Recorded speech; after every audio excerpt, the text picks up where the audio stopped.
Carolina on the road at the New York Football Jets, our last winless team in the NFL. The Carolina Panthers are 1.5 point favorites on the road against the Jets. 41.5 to 42.5 is our total out here in this one. No Garrett Wilson for the Jets in this thing. And so that is, a team that was struggling for offense anyway is now without their one dude who can actually make offense happen. But Noops, it is Carolina on the road as favorites. Can we possibly pull the trigger on Bryce Young in this situation? Well, I have a question for you, Matt. Bryce Young has started 18 road games in his career. How many of those 18 has he won? Yeah, one of them. Yeah. Just one, and that is really, really scary. And again, you go back, there's a lot of noise on that number. The Panthers were not good for most of Bryce Young's career. They probably still aren't very good. But the Jets, this is the last stand. If the Jets don't win this game, they might not win a game all season. We're talking about just shutting everything down. And having Garrett Wilson out just makes this almost impossible.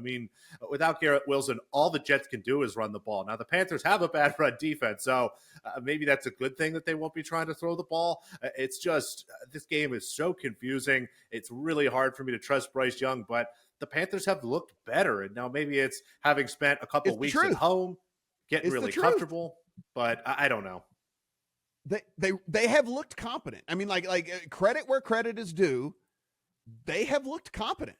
The Panthers have looked competent and so it's one of those things where I think we have to at least say this offense over the last month or so has at least been kind of like league average. It's not good, but it's about middle of the pack. And middle of the pack is pretty good when you're facing what could end up being the worst team in the NFL. So yeah, I don't know. It would only be Panthers or pass for me here, but I just can't quite get there. There is one note that I wrote down with the Garrett Wilson miss is that the Panthers allow 6.5 receptions a game to the tight end position, the most yards per game to the tight end position.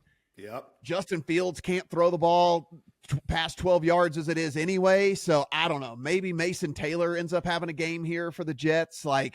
He's been getting looked at least a little bit more by Garrett Wilson. By Justin Fields here lately as it is anyway. So that's kind of my only real note here is I might end up on some sort of weird Mason Taylor alt over on receptions or alt over on something or whatever, just because he's not going to throw the ball.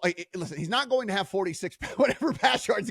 He's going to throw the ball in the forward direction, at least to someone. And so maybe Mason Taylor's the guy. Yeah, I like your use of forward direction. I think that's a really good way to describe it. But yeah, you've got a competent Panthers team. I lean towards that. I love what you're saying about Mason Taylor. You look at the targets for the Jets. Garrett Wilson, a hilarious target share, about 45% of total targets on the team. He's gone. It's not going to be Josh Reynolds. It's not going to be Tyler Johnson, Alan Lazard, whoever Arian Smith is.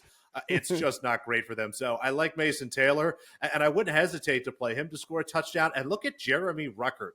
He is a guy, generally a blocker, but gets a lot of play when you get a little bit closer to the red zone. So I think maybe there's a chance for him in a play action kind of setting to score a touchdown. I think that's a great angle. Start to look at some Jets tight ends and get weird with it.